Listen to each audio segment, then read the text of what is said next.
বাবাহারা একটি সাধারণ ও গরিব ছেলে যে মাত্র ১০ টাকা পকেটে নিয়ে ট্রেনে করে মুম্বাই আসে কাজের জন্য। কিন্তু সেই ট্রেনের ভেতর তার টাকাটি তারই এক আপনজন চুরি করে নেয়। ছেলেটি তার অসাধারণ বুদ্ধিমত্তার জোরে তার চুরি যাওয়া ১০ টাকাটি ফেরত এনে সেই ১০ টাকা থেকে ১০,০০০ কোটি টাকার মালিকে পরিণত হয়। আমাদের আজকের এই গল্পটি যতটুকু না মজাদার তার থেকেও বেশি অনুপ্রেরণাদায়ক। আর এটা প্রকৃতপক্ষে কোনো গল্প নয়, এটা ইন্ডিয়ায় ঘটে যাওয়া একটি বাস্তব ঘটনা। তো চলুন তাহলে আর বেশি কথা না বাড়িয়ে আমরা প্রতিবারের মতো এবারও গল্পের একদম শুরুতে চলে যাই। এই মুভিটির নাম হলো প্রহ্লাদ। এটা একটা অ্যাওয়ার্ড উইনিং ফিল্ম হিসাবে গণ্য হয়েছে। তো ফিল্মের শুরুতে দেখা যায় রেল স্টেশনের ব্যস্ত এক পরিবেশের দৃশ্য, যেখানে যাত্রীরা নিজেদের লক্ষ্যে পৌঁছানোর জন্য তোড়জোড় করছে। সেখানেরই এক যাত্রীকে নিয়ে আমাদের আজকের গল্প, যার নাম প্রহ্লাদ।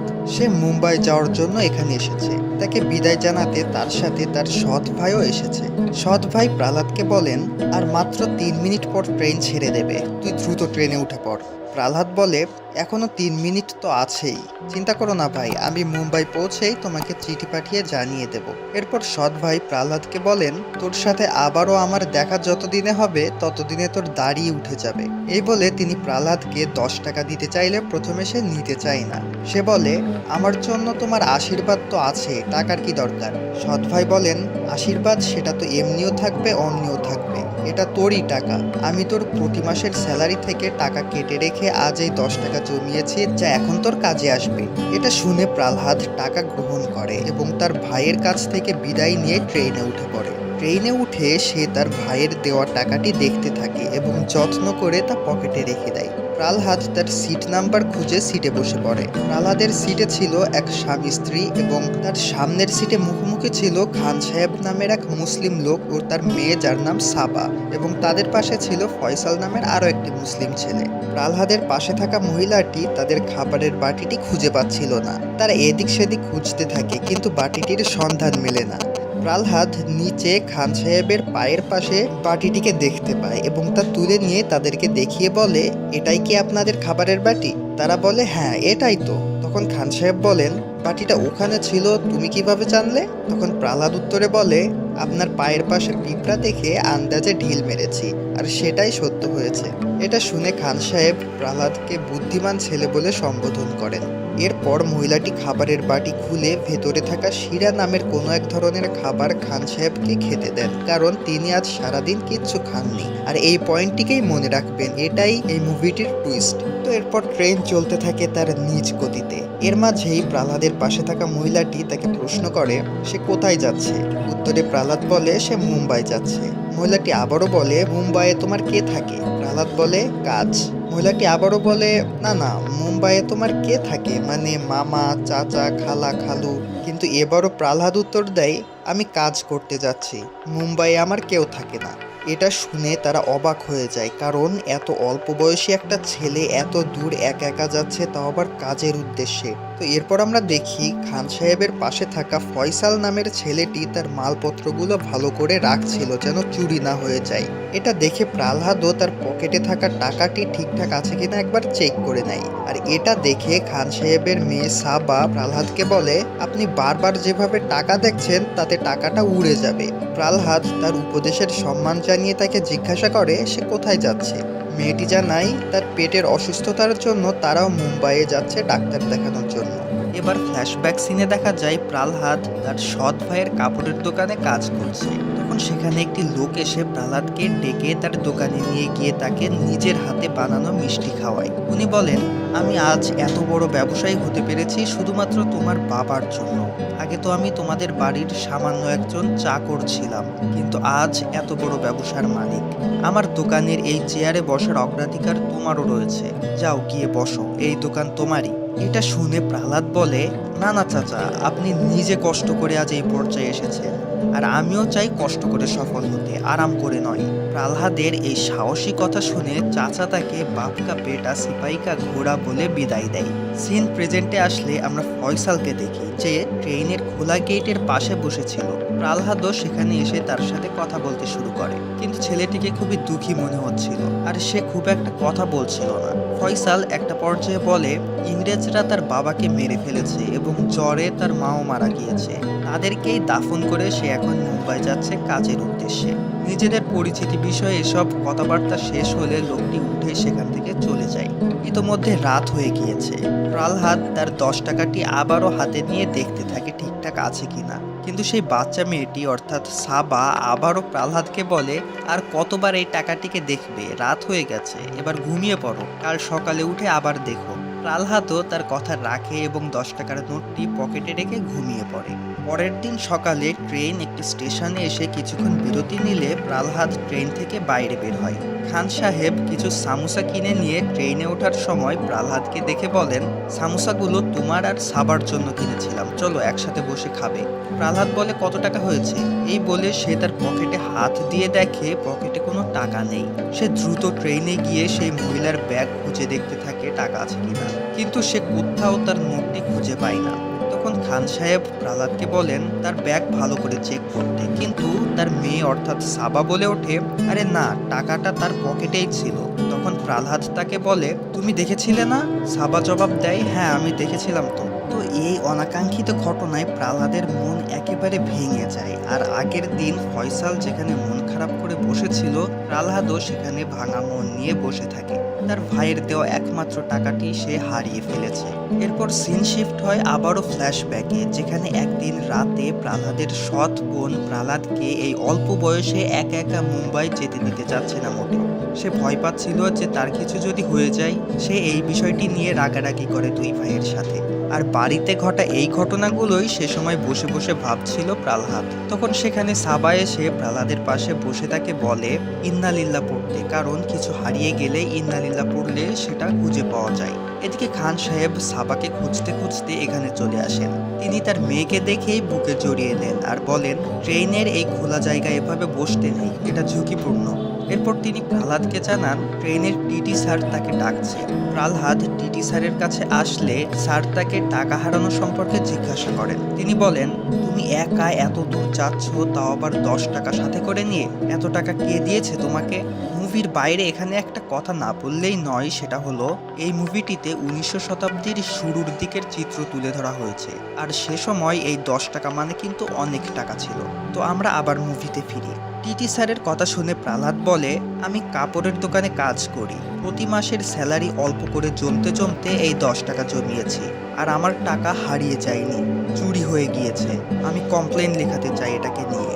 আর এটা শুনে সেই স্বামী স্ত্রী যাদের সিট ছিল প্রহ্লাদের পাশেই, তারা হঠাৎ চমকে যায়। টিটি স্যার বলেন এত সিওরিটি দিয়ে কিভাবে বলছো তোমার টাকা চুরি হয়ে গেছে? পকেটে রেখেছিলে, হয়তো জানালা দিয়ে বাতাসের কারণে বাইরে উড়ে গেছে। প্রহ্লাদ জবাব দেয় জানালা সে সময় বন্ধ করা ছিল, আর বাইরে যদি উড়েই যেত তাহলে জানালার পাশে ওই ব্যাগের ভিতরে থাকা খবরের কাগজটিও উড়ে যেত। সেটা তো যায়নি, সেটা এখনো ওখানেই রয়েছে।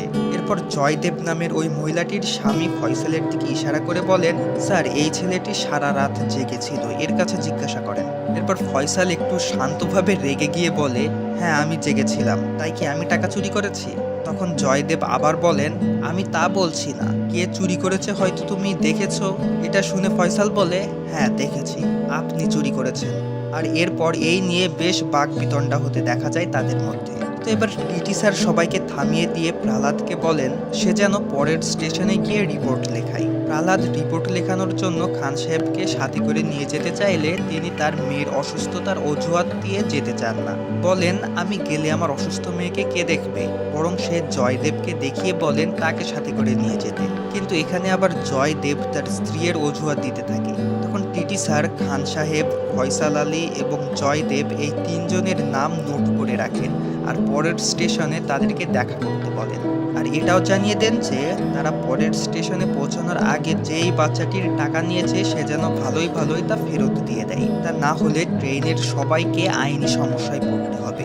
এই বলে তিনি সেখান থেকে চলে যান। ট্রেন যখন পরের স্টেশনে এসে পৌঁছায় তখন টিটি স্যার তাদের তিনজনকে নিয়ে স্টেশন মাস্টারের কাছে নিয়ে যায় রিপোর্ট লেখাতে। সেখানে স্টেশন মাস্টার প্রহ্লাদকে জিজ্ঞাসা করেন টাকা কিভাবে হারিয়েছে। প্রহ্লাদ উত্তর দেয় টাকা হারায়নি, চুরি হয়েছে। আমি আমি রিপোর্ট লেখাতে চাই। তখন স্টেশন মাস্টার বলেন, তা না হয় লিখলাম, কিন্তু তুমি একটি বাচ্চা ছেলে, কোর্ট কাছারি করতে পারবে তো? প্রহ্লাদ জানায় হ্যাঁ সে পারবে। এরপর জয়দেব স্টেশন মাস্টারকে বলেন, ট্রেনে একটা ছেলে আছে যাকে দেখতে একদম চোরের মতো লাগে, আমার মনে হয় সেই চুরিটা করেছে। সে পালিয়ে যাওয়ার আগেই আমি দ্রুত গিয়ে তাকে ধরে নিয়ে আসি, আপনি আগে তাকে তল্লাশি করে দেখুন। তখন প্রহ্লাদ বলে, জি স্যার, আপনি তল্লাশি করুন। এটা শুনে জয়দেব রীতিমতো তাড়াহুড়ো করে চলে যাচ্ছিল। ঠিক তখন প্রহ্লাদ বলে ওঠে, তল্লাশি তাকে নয়, ইনাকে করুন। এটা শুনে জয়দেব বলে, আমাকে কেন? প্রহ্লাদ বলে, আপনাকে নয়, ইনাকে।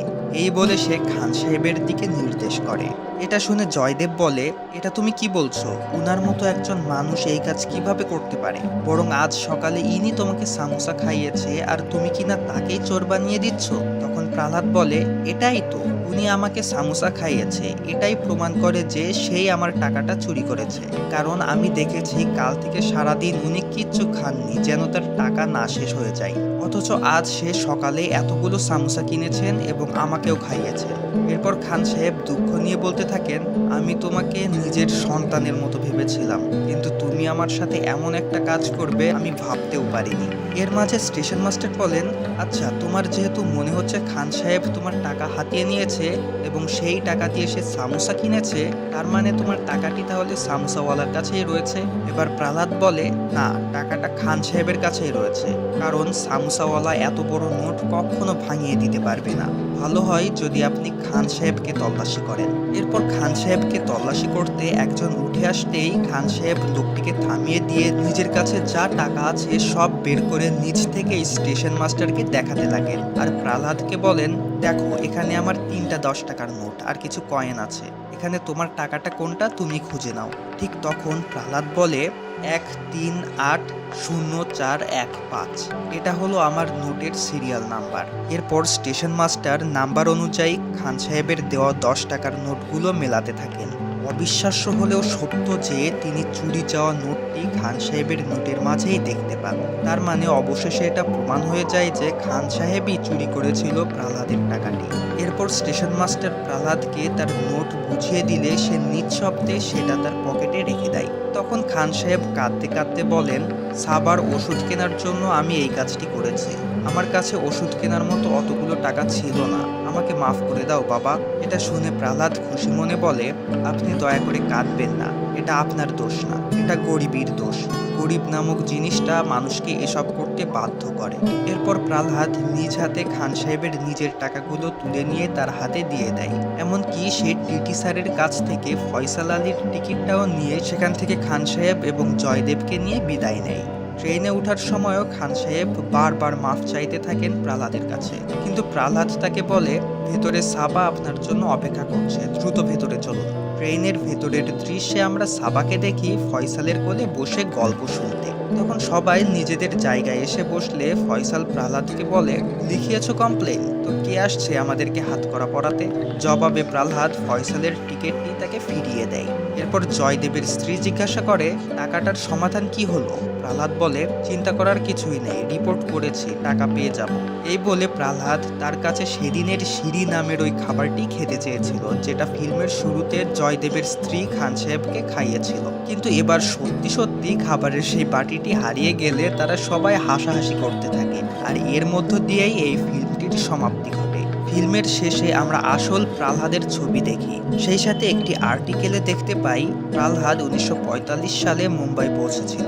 দীর্ঘ বছর ধরে চাকরের কাজ করার পর প্রহ্লাদ তার ভাইয়ের সাথে 1950 সালে একটি কেবল ম্যানুফ্যাকচারিং কোম্পানি প্রতিষ্ঠা করেন, আর সেই বছরেই তার এই কোম্পানি এশিয়ার মধ্যে সর্ববৃহৎ পিভিসি কেবল ম্যানুফ্যাকচারিং কোম্পানিতে পরিণত হয়। সে মাত্র 14 বছর বয়সে তার পরিবারকে কথা দিয়ে বাড়ি থেকে বেরিয়েছিল, আর এতগুলো বছর পর সে তার দেওয়া কথা ঠিকই রাখে।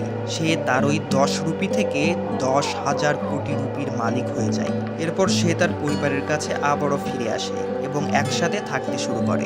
অবশেষে উনি 2016 সালে মৃত্যুবরণ করেন, আর এখানে এই মুভিটির ফাইনাল এন্ডিং আমরা দেখতে পাই। তো গাইস, এই ছিল আমাদের আজকের আয়োজন। আশা করছি আজকের এই ভিডিওটি আপনাদের ভালো লেগেছে। যদি ভালো লেগেই থাকে তাহলে ডেফিনেটলি ভিডিওটিতে একটি থামস আপ দিয়ে যাবেন, অ্যান্ড এরকম ভিডিও নেক্সট টাইমে দেখতে চাইলে অবশ্যই আমাদের চ্যানেলটি সাবস্ক্রাইব করে রাখবেন। আর আপনাদের যদি কোনো মুভি বা শর্ট ফিল্মের এক্সপ্লেনেশন দেখার ইচ্ছা থেকে থাকে তাহলে অবশ্যই আমাকে কমেন্ট করে জানিয়ে দিতে ভুলবেন না। তো শেষ করছি তাহলে আজকের মতো, দেখা হচ্ছে এরপর অন্য কোনো ভিডিওতে। I'll see you next time. Till then, take care. Bye bye.